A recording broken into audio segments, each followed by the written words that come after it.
This is Bleav, Georgia Dawgs podcast on the Bleav Podcast Network. Doesn't it? It did. Wilcox with an up and out. Wide open. Touchdown. Israel Troop.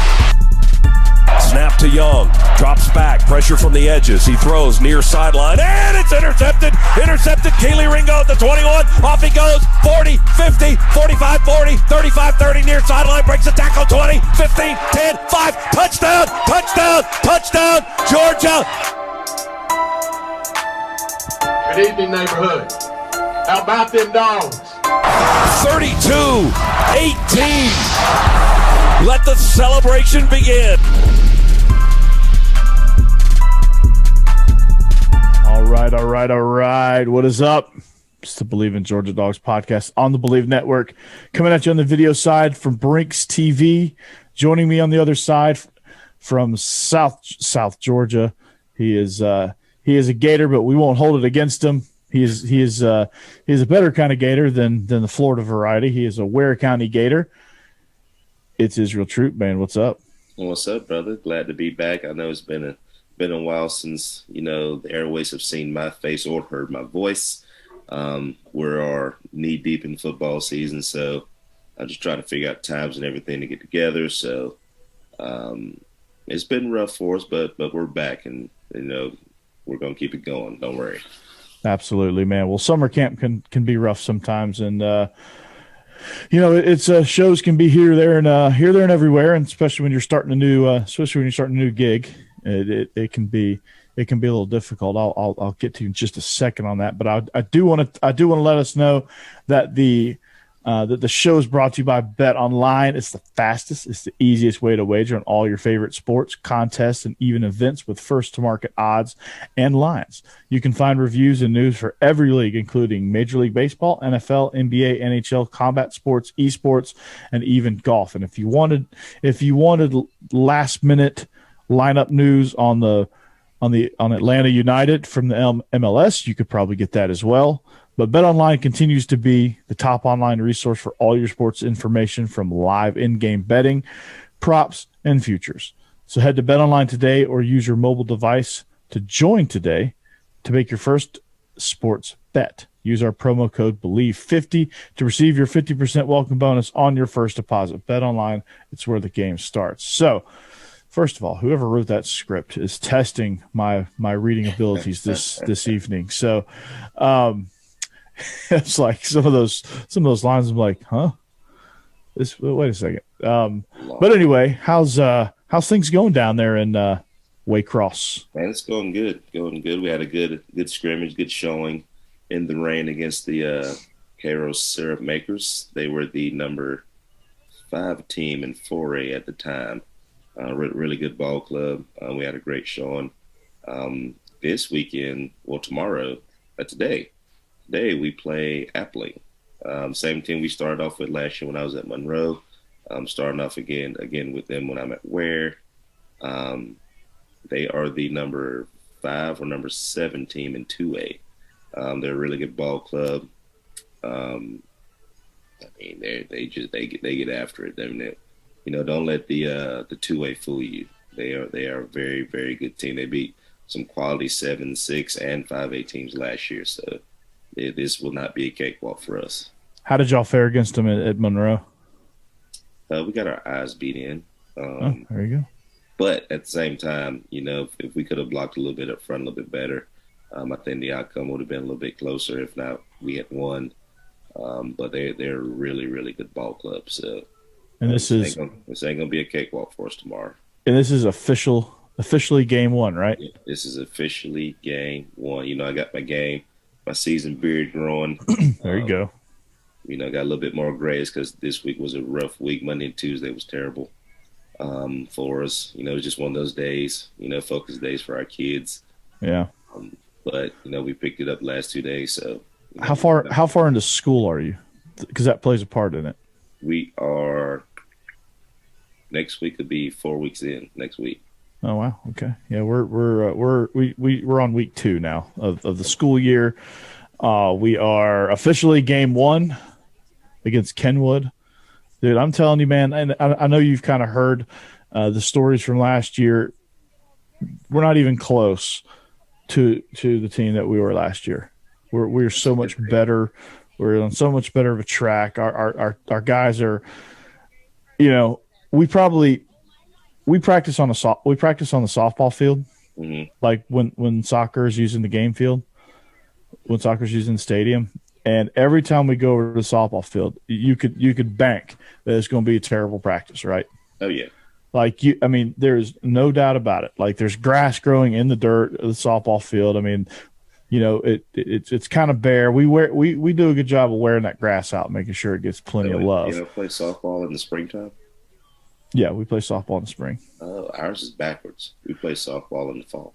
Yeah, softball's a spring sport here, so like it should be.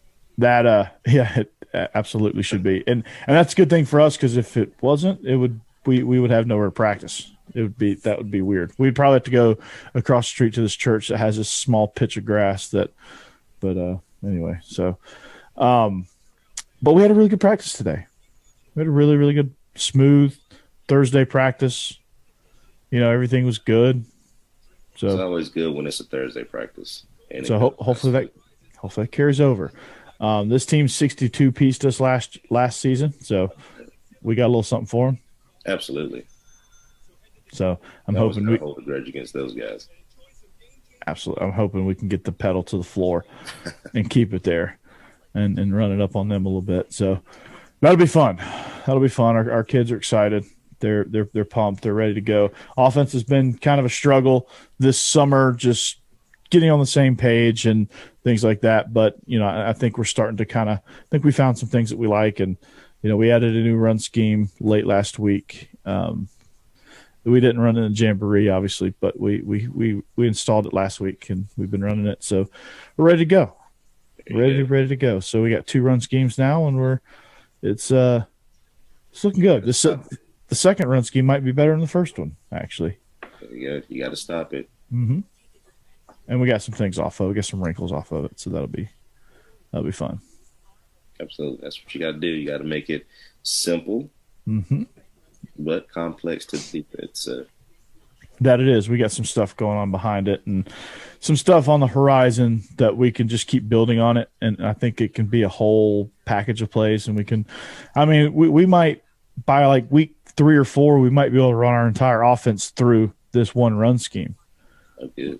With it's counter, and then so we can counter the counter. We can quarterback. You know, we got bash off of it. We've got regular counter off of it. We can jet bash. We can throw off of it.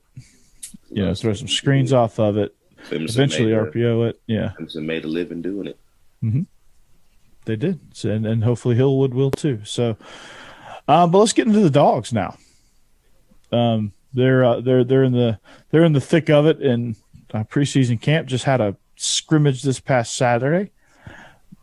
Things looking good for the offense. The first team offense was moving with ease. So you can take that one of two ways. Either you can say, hey, the offense, it's great that the offense is rolling against a Kirby Smart defense, or you can be concerned with the defense, who I think is trying some new things out. They've probably got some new pressures in. They're getting some new guys involved. So I'm gonna take the side of, I'm not gonna panic because it's a scrimmage. Our offense probably knows our defense so well that our offense is probably the best offense our defense will ever face because they know what's happening. So, is it cause for concern or no? I think the fact that Stequavius Bennett is back. Stequavius. He came into camp, with the low fade. Beefed up. So, obviously he's been doing a great job in the weight room. Yes. He's gotten stronger.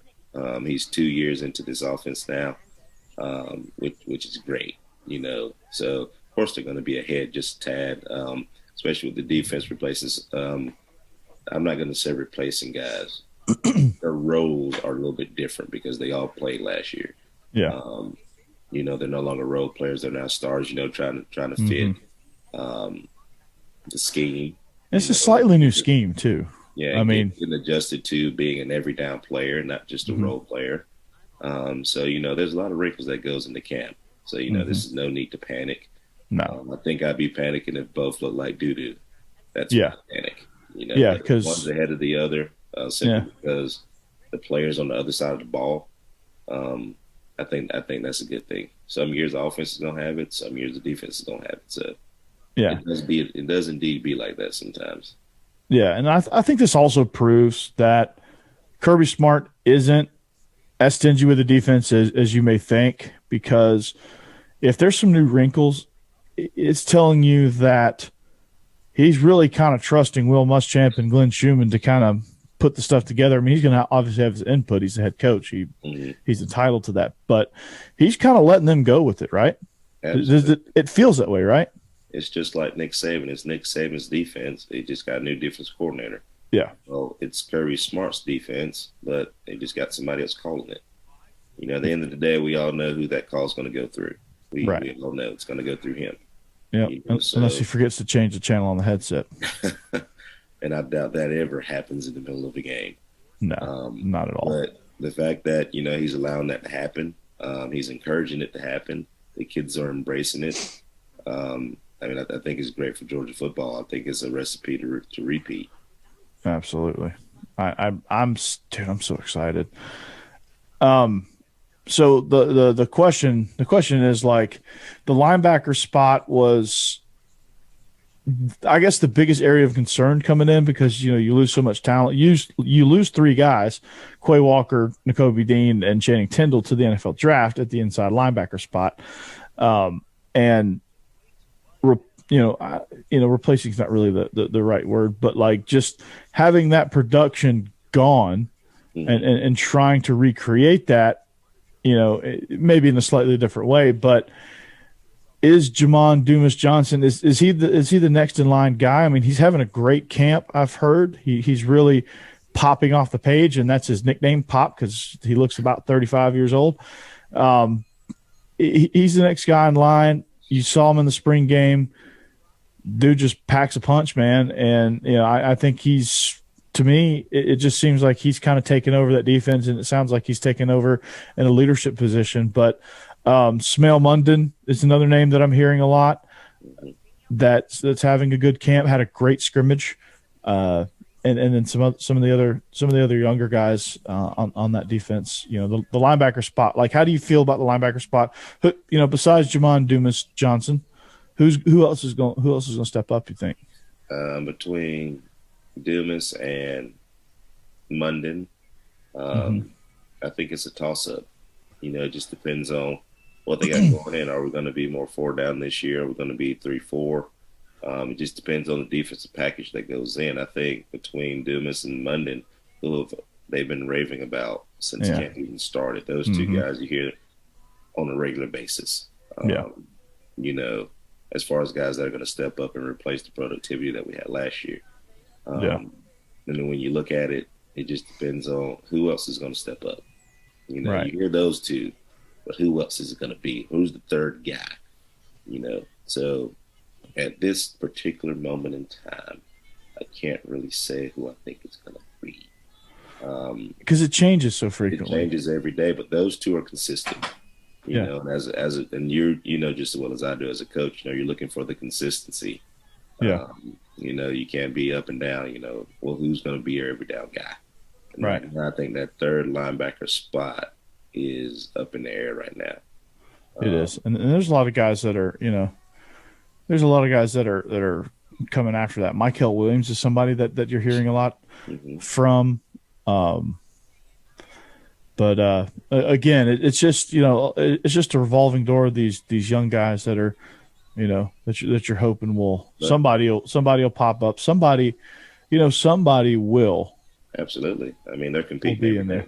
Yeah. And that's the great thing. It's a brotherhood. So you haven't heard, one say this about the other. They're all happing each other up. And let's just be real. They're all going to play. That's the thing. They're all every last one of them are going to play. Yeah. So it's just going to depend on who's going to play more than the other one, and that really just depends on them. Between Dumas and Mondon, those two guys are going to be on the field. but who's going to be the other guy? Who knows? It'll be there'll be two guys. They'll step up, and you'll be like, okay, those two guys came out of nowhere. And then you have Nolan Smith down there, and they have another revolving door down there too. So we'll see we'll see some names. There's another scrimmage here coming up soon. I think there's another scrimmage this Saturday actually. So we'll be with you, and maybe this Sunday we'll be there with you to give you the scrimmage report and really kind of take a look at who's rounding into shape and who's rounding into form. But let's flip over to the offensive side of the ball. I mean, so much has been said about the tight ends. Mm-hmm. It's starting to get around to the community now because there's people asking Kirby Smart in public. There's reporters now going, hey, are we going to see some more 14 personnel? And they've asked Todd Monken that. And they've both kind of danced around and be like, sheepishly, they're like, nah, we'd have a lot of receivers hitting the transfer portal if we came out in that. So, for a fact, they're going to come out in some 14 personnel at some point. You know that. You know they have that up their sleeve, right? There's no way that you leave those four that much talent on the sideline at one time. No. And then people talk about how Georgia's not very good at recruiting wide receivers. Well, there's no point where there was four just dudes on the sideline at one time. Right. So, in the Kirby Smart era, which I think that's about to change now. But yeah, those four guys, I think it is changing at some point. Because you look at the receivers and you look at them comparatively now. A.D. Mitchell is proving to be a dude, even though he wasn't quite a dude when he came in. He became a dude. Dylan Bell is really impressed a lot. He had a big touchdown catch in the scrimmage. Kyrus Jackson, Don Blaylock, man, had a long touchdown in the scrimmage. He's back in the fold, man. Back. I'm so glad he's back. So yeah, I hope he's healthy. Arian Smith, I hope he comes back stronger than ever. He just getting hit with the injury bug every time he starts balling. That's right. He gets hit with the injury bug, so he'll be back. He'll be there. He'll be in the mix. Of course, Ladd McConkey, Jackson Meeks is having a good camp. He's really making a name for himself. Marcus Rosemary Jack Sain is kind of holding his own there a little bit. He's getting passed up by some of these young guys. Cole Spear, Grant Briscoe, I think are two guys that are battling. You don't hear much from them, but they're battling in there. But just a lot of names. Again, it's one of those groups that you're like, who? What? Yeah. Who's that? He came out of nowhere last year. So, I mean, he did. He absolutely did. At the end of the day, if you got guys that you can rotate in and out, I mean, that's great. Yeah. You never want to get to a situation like Alabama since they want to say two of their receivers got hurt. You always want to have guys that's got the experience to come in. If one gets hurt, then, we keep rolling. This train keeps rolling. And then you also have Denilan Morissette as well. He's been kind of beat up this camp. He was held out of some team situations, and I think he was held out of the scrimmage, but he's back and rolling. So, with horses like Kendall Milton, and all those guys in the backfield, you best believe some 14 personnel will be in the game at some point. Yeah, no doubt, man. It should. Brock Bowers being Arik Gilbert being you go like a bunch formation with Arik Gilbert as your lone split out. That is like true RPO like offense. Mm-hmm. You got the run scheme in the game, and you got the passing scheme with Eric and Brock. Well, I mean, shoot, Darnell, man. You get down in the red zone. He would definitely be the true tight end there. You get LeBron Washington down there. Yeah. So it's the sky's the limit, man. We might see some 5 personnel, some 05 personnel. What do you think about that? Throw a little Brock Bowers at tailback. That would be deadly. Get your 05 personnel there. Only if Kid horses in the back, he would be readily available. Can you imagine that? We hop on the Ravon app, because we're doing that this year. We hop on the Ravon app, and all of a sudden here they come in 5. We roll out 5 personnel in Columbia on week 2 in the heat. in the freaking. A little bit. It's 1,000,000 degrees out there. Shane Beamer is just befuddled. Yeah. When we come out with all those tight ends, and he's just like, that's literally what it would be. You'd be befuddled. He would literally be befuddled, man.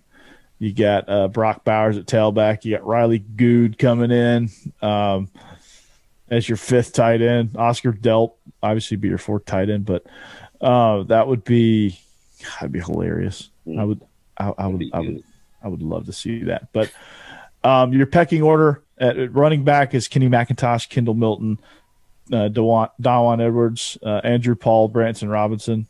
That's kind of your pecking order. All 5 of those guys have been stellar this camp. Branson Robinson looks like a full-grown man. He's the 5th string running back. I mean, talk about a good problem to have, man. You got to figure out a way to get that guy on the field, and he's freaking 5th on the depth chart, man. It's crazy. Like this dang bookshelf in my kids' room. I mean, you can't push that down for nothing. I mean, that is impressive. Yeah, for a kid to come in as a freshman looking like that to only get bigger while he's there. It's ridiculous, man. It's ridiculous. So the offense is loaded to bear, man. So you have plenty of options with for any of the quarterbacks to throw to. We've talked all about the weapons. Now we got to talk about Stetquavius and crew. How do these quarterbacks look, man? We obviously know who's going to start. Stetquavius Bennett. He's QB1. We know that now. For the first time ever in his career, we know Stetquavius is QB1 unequivocally. And he looked good in the scrimmage. He was throwing dimes. He's comfortable running around. Just had complete and total command of the offense. So that's not the thing we're looking for here. We're looking at Carson Beck. We're looking at Brock Vandegrift and Gunnar Stockton. How are they doing? How are they doing in camp? And they gave Carson Beck some run with the ones. Look smooth, man. Move the ball. Put a couple across the goal line. Yeah, I think Carson Beck is undoubtedly number 2. I think they feel comfortable if anything were to happen to Stetson. They can put him in and the train will keep rolling. The only thing you would lose is the mobility standpoint. He's not as mobile as Stetson, but I think the decision-making and the passing aspect is pretty much the same with him. Yeah, and he can run a little bit. Years. So he knows the scheme. He knows what to do. Now, as the 3rd string guy, that is going to be toss-up at this particular moment to me. Yeah, I mean, I think it's going to be Gunnar Stockton at the end. Yeah. When it's all said and done. But I think Vandegrift ain't going away, man. This next scrimmage is going to separate those 2.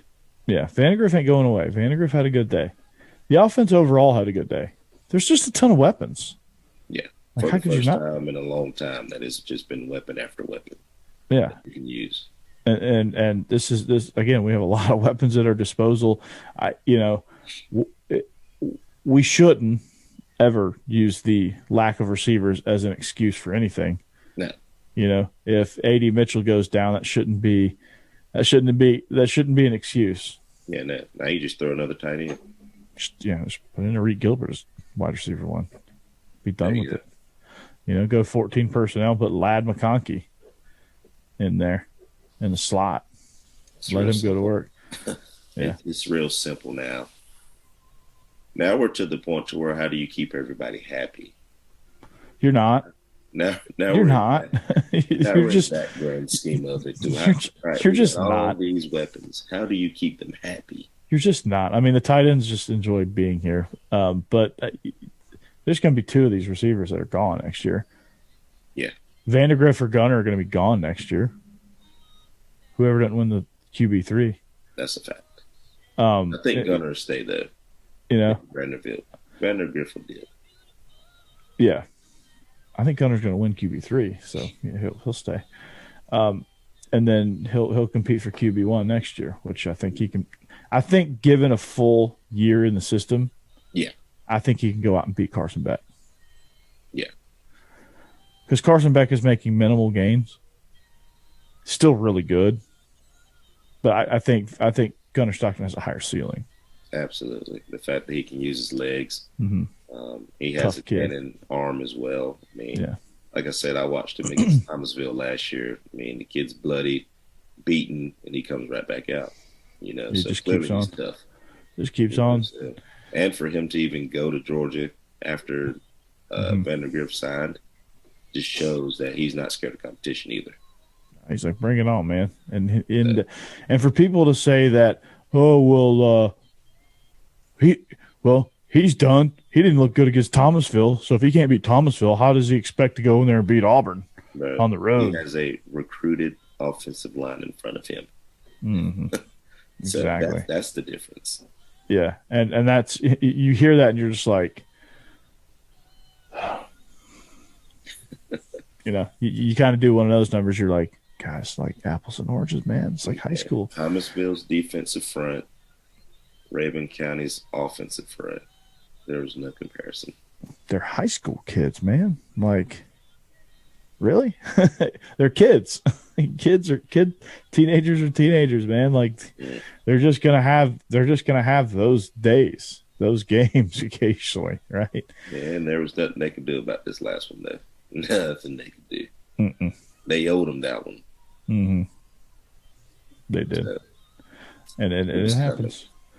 But so yeah, those are your camp updates, man. I'm excited about that. We got another scrimmage hopefully coming up soon that we can dive into. So let's look at the schedule, man. Let's look at who our opponents are. Since you're a Gator, we're going to look at the Gators. Everybody's so high on Anthony Richardson. He doesn't want to be called AR-15 anymore, but yeah, for good reason. Yeah, I can see. But everybody's high on Anthony Richardson. Mm-hmm. He looked really good throwing the ball. I saw some videos of him. Physical talent, I really like it. He is a physical specimen. Mm-hmm. He can run. He's big. He's like 19 years old. The ball comes just ripping off his hand. Yeah. And is he be more comfortable now? Yeah. Billy Napier. Yeah, and I think Billy Napier has been a breath of fresh air for him. I think just Dan Mullen. We've talked about this, so we're not gonna go too far into it. But Dan Mullen's a weird guy, and Billy Napier, for all the crap that we've been giving him about his Butch Jones stuff, he seems to be developing Anthony Richardson the way he should. And you got to think he was there with Amari Cooper when that group came through. Mm-hmm. Ridley, Derrick Henry. Yeah, he was there. All those guys came through. So obviously he's got a little swag about him too. Mm-hmm. So you know that's what the kids are into, especially when you get to the college level like that. You're in Gainesville. Yeah, we're looking for a little swag to come in. So you can tell that Anthony Richardson, and it's kind of scary how different he looks from last year. Yeah, and they're feeling themselves a little bit down there in Jacksonville, in Gainesville. So we shall see. But Anthony Richardson seems to be more comfortable this year. But they open up with Utah, so that game's going to be interesting because Utah to me is the odds-on favorite to win the Pac-12. Yes. After what they did to Ohio State is glad that game didn't last another 2 minutes because they would have lost. Yeah. That was probably one of the most entertaining Rose Bowls in a while. Like the Rose Bowl is always a good game. I don't care who's playing. It's always a good game. It always ends up being like that, which I love. Shootout. Yeah. Shootout. Just, that one was a slugfest shootout. Like Utah just kept coming, dude. Ohio State was trying their best. And Utah just kept coming. Like Kyle Whittingham does not get any credit out there. No. None. Like you never hear about Kyle Whittingham. You never hear about the job that he's done. But he's been a rock solid. I mean, he predates their status as Pac-12. Mm-hmm. And he's built that program now into what I think is going to end up being a perennial favorite to win the Pac-12 for however much longer that conference has to stand. But no doubt. not much longer, but he has done a phenomenal job since he's been there. He's beaten teams that he shouldn't have. He's beaten the hell out of teams that were picked to beat them. So I mean, he's done a phenomenal job out there, and like you say, he doesn't get the credit he deserves, but I don't think he's too much worried about that. I think he just takes a lunch pill every day. And he doesn't care, man. He just shows up, and he just shows up and works, man. So it's going to be tough for the Gators. I love Anthony Richardson. I think he's going to be a lot better. Mm-hmm. I'm just thinking that Florida just doesn't have any other pieces right now. I just think they're a year away from being extremely dangerous. A year away because they're doing some recruiting. They're doing a phenomenal job. They've got some help on the way, and they got some dudes coming. Mm-hmm.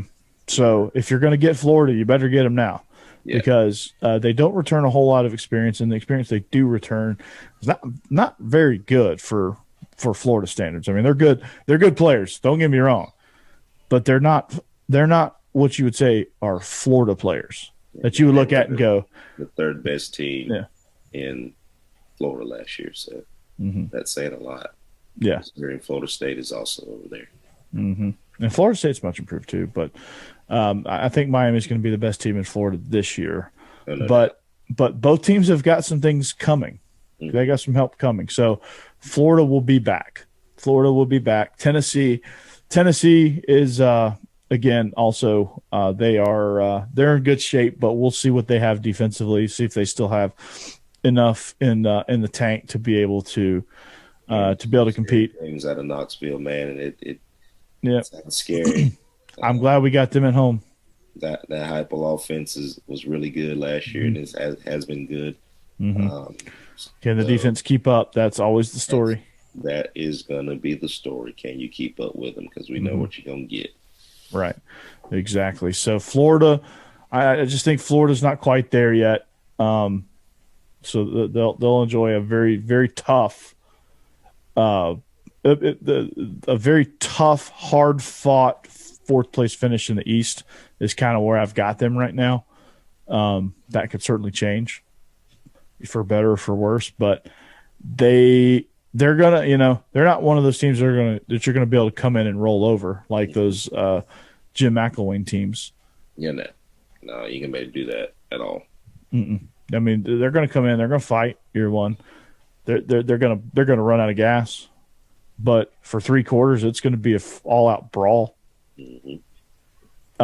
I'd like to have your cousin Ben on here. We could talk a little Florida Gators when it comes time. It's crazy now because I'm at Ware now, so he does the coastal ESPN thing on this side. So yeah, he'll be down when we play Benedictine that weekend. So I see if he's going 90-0. He is here, there, and everywhere. So I bet. It's hard. It's hard to get him. Is he having fun with that? Man, he loves it. He absolutely loves it. So I'm gonna see if I can get him that weekend. Hopefully, yeah, that'd be good. Because I know he'll be down here for that game. Yeah, for sure. So if I can catch him. We played Benedictine in baseball when I was in my senior year. We played in the Jekyll Jam or whatever. Mm-hmm. We played Benedictine. So our head coach was so cheesy. Our head baseball coach, he was like, 15 for Benedictine. That was his. That was definitely cheesy. Yeah. All right, man. 15 for Benedictine. Let's get it, man. 15 for Benedictine. Would have laughed at our head coach had he said that. I don't think anybody I think we all kind of ignored him. We're like, what? What'd you say? No. Okay, whatever. God, we were so undisciplined. We were. Well, we were undisciplinedly disciplined also. Yeah, we knew when to turn it on. We were nothing like kids today. Yeah. We knew exactly when to turn it on, but we had so much natural talent, it was unreal. Our coaches never really wanted to fight us like we do some of our players today. Mm-hmm. But the coaches also knew, they were like, we don't really want to fight them. We don't really have to. You got a little bit of leeway. But that damn Troop kid, man, holy cow. Yeah, I was a turd. Yeah, I was a cool turd, though. I wasn't like the turd today that you see just throwing temper tantrums and stuff. I was more so like, coach, do we have to do this again? Like I was more so like that turd. You were the squeaky wheel. Yeah, like I'm gonna do it, but I'm gonna complain the whole time I have to do it. Yeah. I was that guy. You're that guy. Yeah. That's not that bad. Not really a turd. I think if a turd is just I'm gonna do it full speed too, but I'm gonna complain the whole entire time that I have to do it. Yeah. And then complain afterwards and it's like you really made us do that. The more so get on your nerves, turd. That was me. Ah. Okay. Yeah, I definitely wasn't a turd. I couldn't be a turd. I was the guy that made sure the sunflower seed dispenser. I made sure it worked. We got hit back then. You can't do that anymore. I was just telling my kids today, like the things that we say to y'all is terribly mild compared to things that were said to us. Mm-hmm. Yeah, if I could have had a recorder back then and recorded some of the things and played them back, you would be horrified. Like our D-line coach my freshman year said some things. Yeah. I'm not going to repeat those things. There'd be some professional standards letters going out like left and right. Yeah. He said like it was back in the old days. Oh, he said a few things. And my dad was a head coach too. And it flew, man. My dad was like secretly he was like loving it, right? And it never phased you either. No. And it's a story that you told later, and everybody's That's like, "Oh, dang, yeah, that's hilarious." Yeah, like I'll bury your ass in the kudzu, stuff like that. Like because we had kudzu, yeah, and like beyond their practice field. Today you're getting fired. You're on the news. You have Skip Bayless and Shannon Sharp debating about you on Undisputed. Yeah, you just got a letter from the Professional Standards Commission, big dog. Like you, you got to go see them people. Hey, boss, you got a meeting. You got an impromptu meeting. Trust me, you don't want to go see them people. No, that's not good. Have you never been? Have you? Had to go one time. What'd you do? I didn't do anything. I just had to go. What happened? It was awful. What did they say you did? Nothing. You just. I was like getting my license, and they're like, tell us about your career, blah, blah, blah. And I'm like, yeah, this is good. And it's just like being in front of like the most intense FBI interrogation, and you're innocent. Yeah, and you just feel guilty. And you just feel good because they don't say anything. They just sit there and just let you talk. They basically let you talk yourself guilty. Like if you're guilty about something, they basically just let you talk yourself into it. That's a good trick. Just don't say anything. Just look at you. Nothing. Just look at the person. Look at you the whole entire time, which is the most intimidating thing you can do to somebody. Mm-hmm. Just not say anything. Just keep writing stuff down. Like no facial expressions or nothing. Mm-hmm. And then when I left, they were like, here's your teaching license. You're good. I was like, appreciate it. And sweated through my whole jacket suit here. Yep, I look like Bruce Pearl in the second half. Yeah, I'm gonna go outside and cry now. Yep, I'm good. I'm going outside and just pound a freaking keg of beer. Thank you. So yeah, that's pretty nerve wracking stuff there. Yeah, I knew of somebody that had to go to the Professional Standards Committee to defend his use of sick days. Yeah, because he had a day approved, and a sub didn't show up, and how's that his fault? That's the school's fault. You called the wrong person. And he went. I mean, he was transitioning jobs, so he went to his other team's spring practice like after school hours. Oh, they tried to hit him with that. Yeah. It was like after school would have been let out is when he was going. So, but he took the day because it was like a hell of a commute, That was a butthole, like, school systems right there now. That's rough. Mm-hmm. Yeah, it's Metro Atlanta. So. That's why I stayed out here. Things ain't easy in the city. You got it made down in South Georgia. Surely figuring that out. But if you come to MNPS, Israel, we're trying to hire 900 teachers. So you pretty much do unless you touch a kid or steal money, you can get hired. Or use drugs on campus, you can get hired and never lose your job. I love the emphasis of on campus. Mm-hmm. That is the most important part on campus. Yeah, just don't bring drugs on campus. Don't touch a kid. Don't steal some money. You're good. You're good. Yeah, you're golden. Like, you're not getting fired at Metro because there's a shortage. People are looking. Like, there was one in school in our district that had no math department.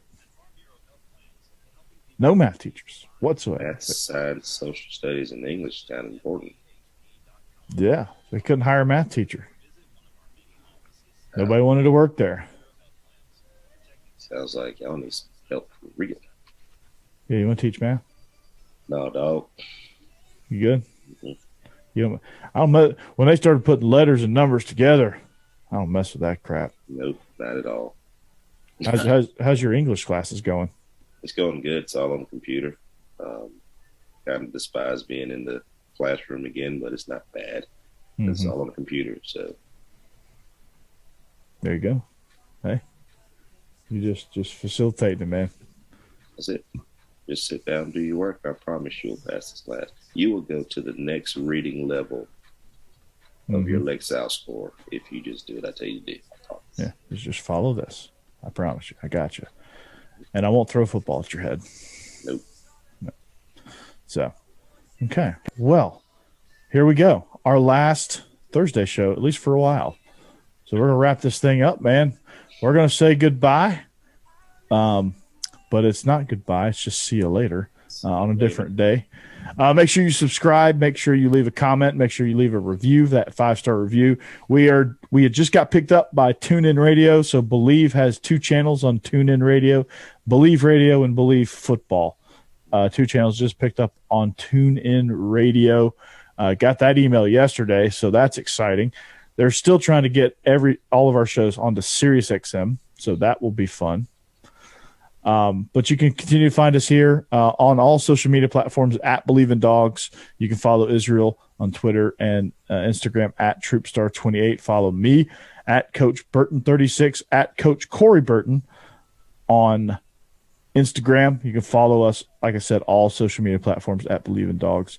So we thank you for listening. However you found us, we appreciate it. Hopefully you can find us on TuneIn Radio. If you're stumbling upon us from there, we thank you. Stay on board. This is one of the more fun shows you can get aboard on. So for Israel, I'm Corey. We hope you have a great weekend. If you're a high school football player or coach, good luck in your games, and we'll see you back here. We'll see you back here actually in a few days. Go Dogs. Goodbye. This is the Georgia Dogs Podcast on the Bleav Podcast Network. Ooh.